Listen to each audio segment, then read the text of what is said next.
The early 20th century was dominated by the colossal power of battleships, their massive guns and impenetrable armor reigning supreme over the vast, unforgiving oceans. Yet a whisper of a new era was carried on the wind, the age of aviation.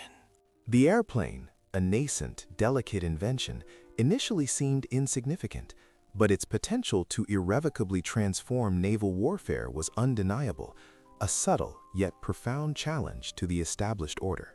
Naval strategists, ever keen to gain an advantage, began experimenting, initially using ships to launch reconnaissance balloons and then seaplanes.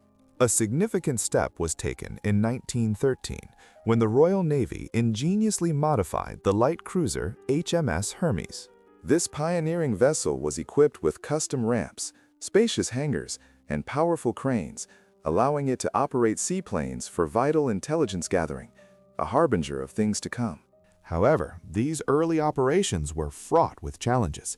While launching aircraft became feasible, the perilous act of recovery remained a significant hurdle. Pilots often faced the agonizing choice of landing their fragile craft ashore or, more perilously, ditching them into the unforgiving waves. The true paradigm shift arrived with the launch of HMS Argus in 1918.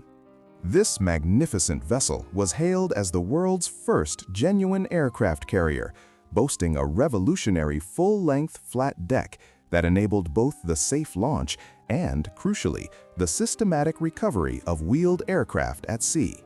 HMS Argus was a marvel of naval engineering, introducing an array of critical innovations that would define future carrier design. It pioneered arresting gear to ensure controlled landings, integrated spacious onboard hangars for aircraft storage and maintenance, and featured a stable hull specifically designed to withstand the rigors of open-sea flight operations, laying the foundational blueprint for a new class of warship. Another crucial milestone in this evolutionary journey was HMS Furious, which underwent conversion in 1917. Initially conceived with separate flight decks fore and aft, its design was later refined to incorporate a full-length deck, although its early iterations highlighted the immense difficulties inherent in carrier aviation. Turbulence, unpredictable winds, and inherent design flaws served as harsh lessons, emphasizing the formidable challenges of operating aircraft from a ship at sea. Despite entering service too late to significantly influence the major combat operations of World War I, HMS Argus proved invaluable as a floating laboratory. Its rigorous trials and experimental operations meticulously shaped the fundamental techniques, critical procedures, and groundbreaking designs that would be universally adopted by all subsequent aircraft carriers. A profound new era had dawned, signaling that the dominion of the seas would no longer be exclusively determined by the brute force of massive guns, but would also soar on the formidable power of wings. The vast oceans, once arenas dominated solely by the colossal roar of naval guns, were poised for a profound transformation. A new era was dawning, where supremacy would be commanded not just by firepower, but by the relentless power of wings. World War II would become the undeniable crucible for the aircraft carrier. If the Great War merely hinted at its potential, the Second World War solidified its irrefutable proof. These magnificent vessels, once considered mere curiosities, rapidly ascended to become the most decisive naval weapons of their age. By the late 1930s, the United States, Great Britain, and Japan had poured immense resources into developing and deploying aircraft carriers. Their strategic advantage was dazzlingly clear. Carrier-borne aircraft possessed the capability to launch devastating strikes hundreds of miles beyond the limited reach of any battleship's formidable guns. This epochal shift in naval doctrine was brutally affirmed on that fateful morning of December 7, 1941. Under a sky that promised a peaceful Sunday, Japan unleashed its audacious surprise attack on Pearl Harbor. Among these mighty Japanese carriers was the Akagi, the proud fleet carrier and flagship of the brilliant yet cautious Vice Admiral Chuichi Nagumo. A formidable armada of 6 aircraft carriers, orchestrating hundreds of planes, effectively crippled the U.S. Pacific Fleet. This staggering blow was delivered without a single traditional battleship duel, a stark testament to the new order. The vast expanse of the Pacific Theater quickly transformed into the ultimate proving ground where the aircraft carrier reigned supreme. In the spring of 1942, off the coast of Australia, the Battle of the Coral Sea marked a historic first, a naval engagement fought entirely by aircraft, where the opposing fleets never even glimpsed each other. Just a month later, at the strategic crossroads of Midway, American carriers delivered a crushing, decisive blow. They relentlessly hunted and sank 4 vital Japanese fleet carriers, a catastrophic loss that irrevocably altered the trajectory of the war in the Pacific. Even as the British Empire found itself stretched thin across multiple fronts, its innovative spirit shone through. They pioneered robust armored flight decks, a technological marvel that proved absolutely vital during critical operations in the unforgiving Atlantic and the volatile Mediterranean. Meanwhile, Japan, despite initially building powerful carriers like the Akagi and Kaga, found itself increasingly unable to replace its devastating losses as the long, brutal war relentlessly ground on. By the year 1945, the reign of the aircraft carrier was absolute. It had utterly eclipsed the battleship. The poignant fate of the mighty Yamato, the largest battleship ever conceived and built, perfectly encapsulated this irreversible change. This colossal leviathan was tragically dispatched, sunk by relentless waves of carrier-based aircraft, before she could ever unleash the devastating fury of her main guns in combat. The lesson echoed across the waves, clear and unequivocal. The future of naval warfare belonged unequivocally to these magnificent floating airfields, not to the once feared, but now outmoded, floating gun platforms. The relentless fires of World War II had unequivocally proven the aircraft carrier's indispensable role, cementing its dominance over traditional battleships. But this was merely the prelude. The escalating tensions of the Cold War would propel its evolution into something far grander, far more formidable, the supercarrier. Emerging from the global conflict in 1945, the United States possessed not only an unparalleled fleet of carriers, but also the formidable industrial might to engineer vessels of unprecedented scale and sophistication. The dawn of this new era was marked in 1955 with the majestic launch of the USS Forrestal, heralded as the world's very first true supercarrier. Her revolutionary design featured innovative angled flight decks, powerful steam catapults, and robust armored elevators, all meticulously engineered to gracefully handle the new generation of heavier, faster jet aircraft that would have overwhelmed her predecessors. This was swiftly followed by a monumental leap in propulsion technology. In 1961, the magnificent USS Enterprise proudly entered service, distinguishing herself as the world's inaugural nuclear-powered aircraft carrier. Her heart, a complex network of 8 mighty reactors, granted her virtually limitless range and unparalleled endurance, a paradigm shift that unequivocally set the gold standard for all future naval vessels. By the 1970s, the awe-inspiring Nimitz-class carriers had become the unequivocal backbone of American naval supremacy. These colossal leviathans, stretching over 1,000 feet in length and displacing more than 100,000 tons, were truly floating cities at sea, each majestically carrying a formidable air wing of approximately 80 sophisticated aircraft. Manning these maritime behemoths required a small town's worth of personnel, a dedicated crew of over 5,000 sailors and aviators, diligently working to project American power across every ocean and continent. In stark contrast to their World War II predecessors, whose primary focus was direct sea-on-sea combat, these Cold War supercarriers transcended their role as mere weapons.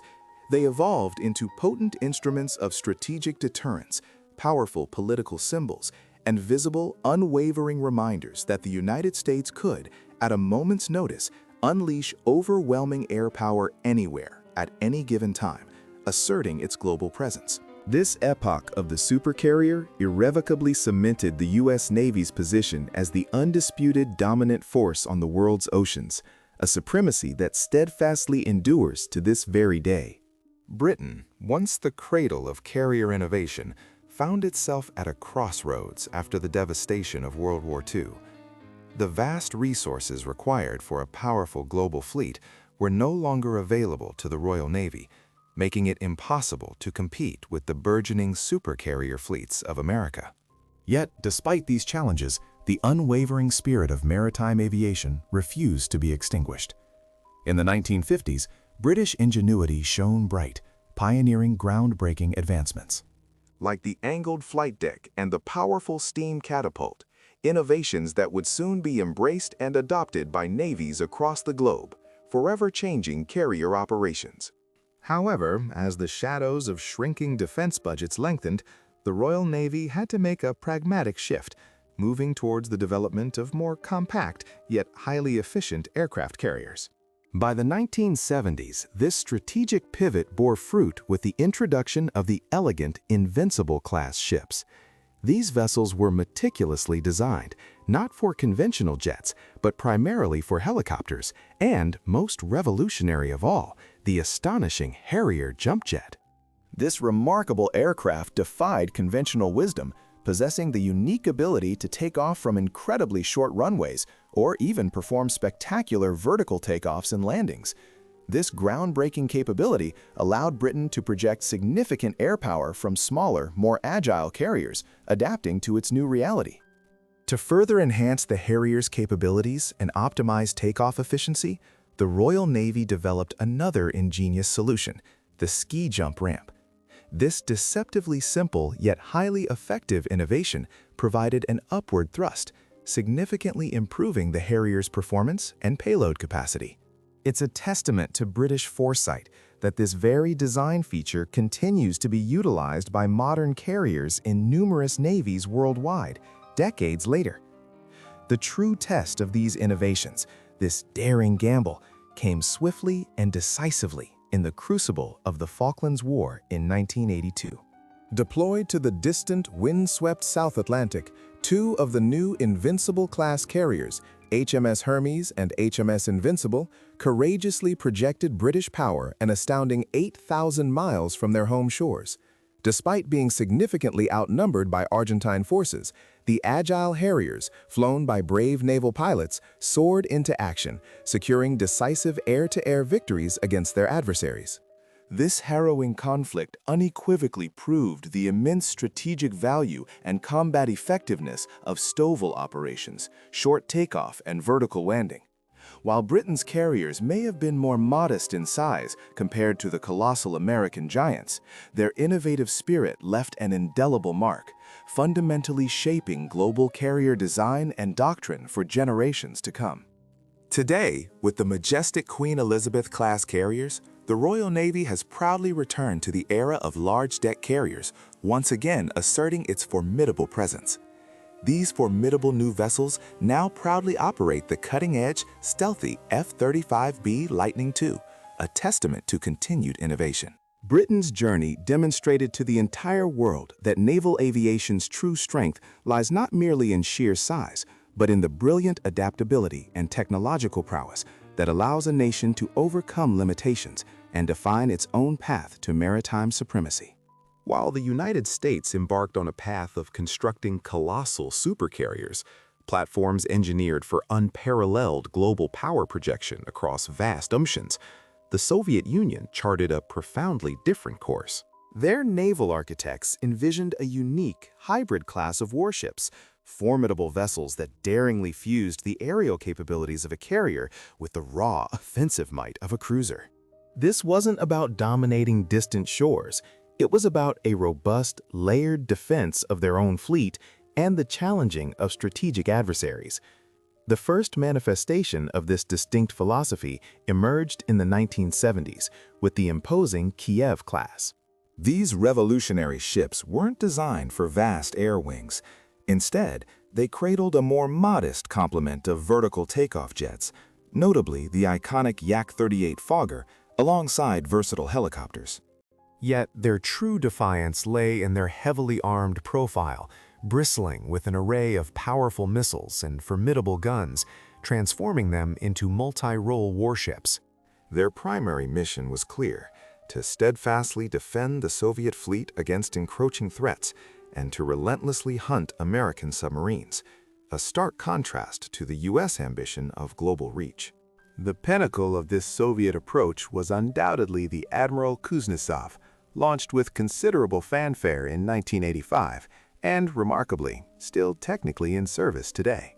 Far from mimicking American designs, the Kuznetsov famously incorporated a distinctive ski jump ramp for aircraft launch, a choice that, while innovative, inherently limited the payload and operational range of its onboard aircraft. But her true identity as a hybrid warship was underscored by her formidable arsenal of long-range anti-ship missiles, positioning her as much a potent missile cruiser as she was a genuine aircraft carrier. Indeed, Russia harbored plans for an even grander successor, the ambitious Ulyanov, a nuclear-powered design that, ironically, would have brought it closer in scale and capability to the very U.S. supercarriers the Soviets had initially diverged from. However, the tumultuous collapse of the Soviet Union tragically interred this monumental project, leaving it as a mere blueprint of unfulfilled ambition. In the challenging modern era, the journey of the Admiral Kuznetsov has been fraught with difficulties. Plagued by persistent mechanical failures, severe accidents, and even the catastrophic sinking of her vital dry dock, she has lamentably remained largely out of action for extended periods. Yet, despite these setbacks and the glaring disparity between ambition and operational reality, the Kuznetsov endures as an undeniable, albeit troubled, symbol of Moscow's unwavering aspiration to command genuine blue-water naval power. Where the United States forged carriers designed to assert dominion over the world's oceans, the Soviets meticulously crafted theirs to staunchly defend their vast territories and strategically challenge the burgeoning might of NATO. These were two profoundly different visions of naval supremacy, one relentlessly expansive, the other resolutely defensive. French carriers. France has always pursued its own independent path in naval aviation. After World War II, the French Navy relied on a mix of France has steadfastly charted its own independent course in the intricate world of naval aviation. In the aftermath of the devastating Second World War, the proud French Navy initially relied upon a pragmatic mix of meticulously rebuilt American and British aircraft carriers to project its power across the seas. However, as the dynamic 1960s dawned, a potent desire for self-reliance blossomed, prompting France to embark on an ambitious endeavor, to design and construct its very own uniquely French naval air power. This vision materialized with the commissioning of the sophisticated Clemenceau-class carriers. These vessels, though compact in size, were undeniably capable, serving as crucial platforms that granted France the invaluable ability to operate cutting-edge modern jet aircraft from the vast expanse of the open ocean. They stood as powerful symbols, underscoring France's unwavering commitment to maintaining a formidable global influence on the world stage. Yet the true generational leap in French naval capability arrived with the magnificent Charles de Gaulle, proudly commissioned into service in 2001. A testament to engineering prowess, it stands today as the sole nuclear-powered aircraft carrier operating anywhere in the world outside of the United States. This distinction represents a remarkable achievement for a nation with significantly fewer resources than its American counterpart. Weighing in at a substantial 42,000 tons, the Charles de Gaulle may be smaller than the colossal American supercarriers, but it remains an exceptionally potent force, typically operating a versatile complement of 30 to 40 advanced aircraft. Among these formidable assets is the formidable Dassault Rafale M, France's indigenous naval strike fighter, a true marvel of modern aviation. The Charles de Gaulle also utilizes the highly efficient cattle bar operations, catapult-assisted takeoff but arrested recovery, precisely the same advanced system employed by U.S. Navy carriers. This sophisticated mechanism grants it vastly superior operational flexibility when compared to carriers relying on less dynamic ski jump launch systems. Its nuclear propulsion core provides unparalleled endurance, allowing for extended, far-reaching deployments across the globe. Consequently, this versatile vessel has played pivotal roles in crucial operations spanning from the rugged mountains of Afghanistan to the strategic waterways of the Middle East. Looking ahead, France harbors ambitious plans for a worthy successor, the PANG, or Porte-Avions de Nouvelle Génération, a next-generation aircraft carrier projected to enter active service in the 2030s. This future Leviathan will be even larger, similarly nuclear-powered, and meticulously designed to seamlessly integrate and operate the advanced sixth-generation aircraft of tomorrow. Its advent will unequivocally ensure France's continued position as Europe's premier carrier power, a beacon of strategic maritime strength. While French carriers may not rival the sheer numerical might of the United States fleet, they unequivocally project a clear and resonant message. France firmly intends to remain a significant, independent global military player, unburdened by exclusive reliance on NATO for its most crucial maritime capabilities. For countless decades, China, a vast continental power, possessed no true aircraft carriers, its naval reach limited. But as the 21st century dawned, a profound transformation began, propelling China into one of the world's fastest-growing carrier powers, a rapid ascent from obscurity to naval prominence. This ambition first took shape in the 1990s, when China acquired the unfinished Soviet carrier Varyak from Ukraine. After years of meticulous refitting and modernization, she proudly entered service in 2012 as the Liaoning, China's very first operational carrier. Though primarily conceived as a training platform, her very existence resonated across the globe, a clear signal of Beijing's resolute ambition to join the exclusive club of elite carrier navies. Building on this foundation, 2019 saw the launch of the Shandong, China's first domestically built carrier. Her role: to rigorously train new crews, to refine the complex intricacies of carrier operations, and to steadily expand China's burgeoning naval reach across the vital sea lanes. Yet, the true monumental breakthrough arrived in 2022 with the unveiling of the magnificent Type 003 Fujian.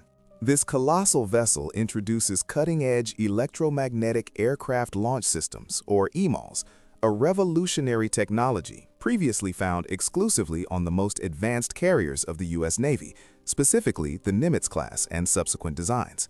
With this advanced system, the Type 003 Fujian gains the unprecedented ability to launch a broader array of heavier aircraft, including crucial early warning planes and the stealth fighters of tomorrow, placing China remarkably closer to the formidable capabilities of American carrier strike groups. Strategically, China's expanding carrier fleet maintains a sharp, unwavering focus on the Western Pacific, asserting its presence particularly within the contentious waters of the South China Sea and the sensitive Taiwan Strait.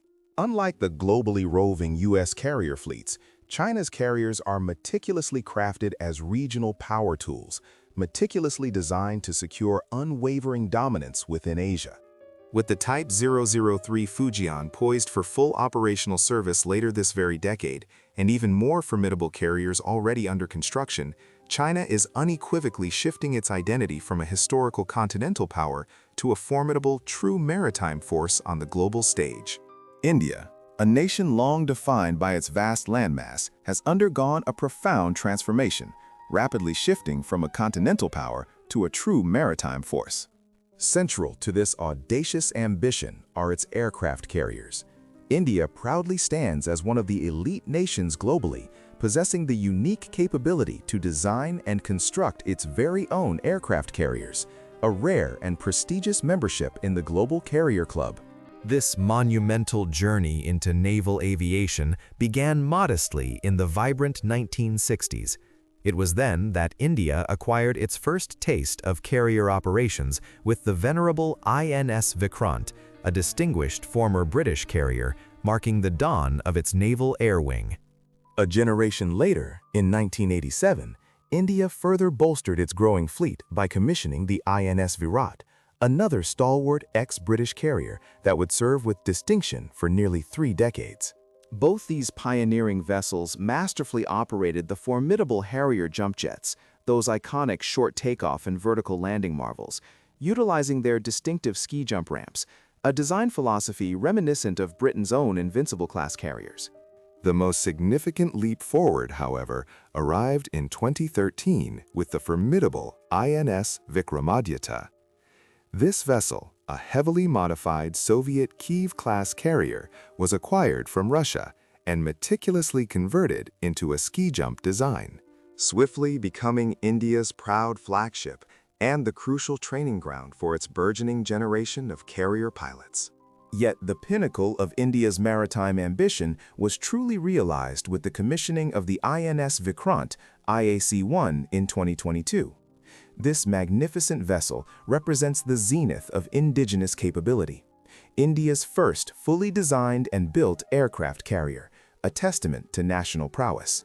Weighing a colossal 45,000 tons, this leviathan of the seas is engineered to operate a potent air wing of up to 30 aircraft, including advanced MiG-29K fighters and versatile helicopters. Its construction marked India as the first Asian nation after China to design and build a carrier entirely on its own. Weighing a colossal 45,000 tons, this leviathan of the seas is engineered to operate a potent air wing of up to 30 aircraft, including advanced MiG-29K fighters and versatile helicopters. Its construction marked India as the first Asian nation after China to design and build a carrier entirely on its own. Looking ahead, India strategically envisions its carriers as the pivotal instruments for projecting power and influence across the vast and vital Indian Ocean, an arena where it actively competes for strategic dominance with other global players, notably China. With ambitious plans for even larger, more advanced carriers on the horizon, India resolutely seeks to extend its reach and project its formidable power far beyond its immediate shores. India's remarkable carrier program is a vivid reflection of its soaring ambition, charting an impressive course from reliance on second-hand ships to forging a powerful, self-built fleet capable of asserting unparalleled regional dominance.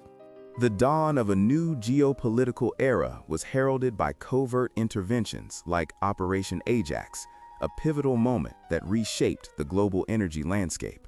In the tumultuous aftermath of World War II, the vast, oil-rich expanses of the Middle East rapidly ascended to become the undisputed epicenter of international energy politics, a nexus of power and strategic ambition that would define much of the coming century.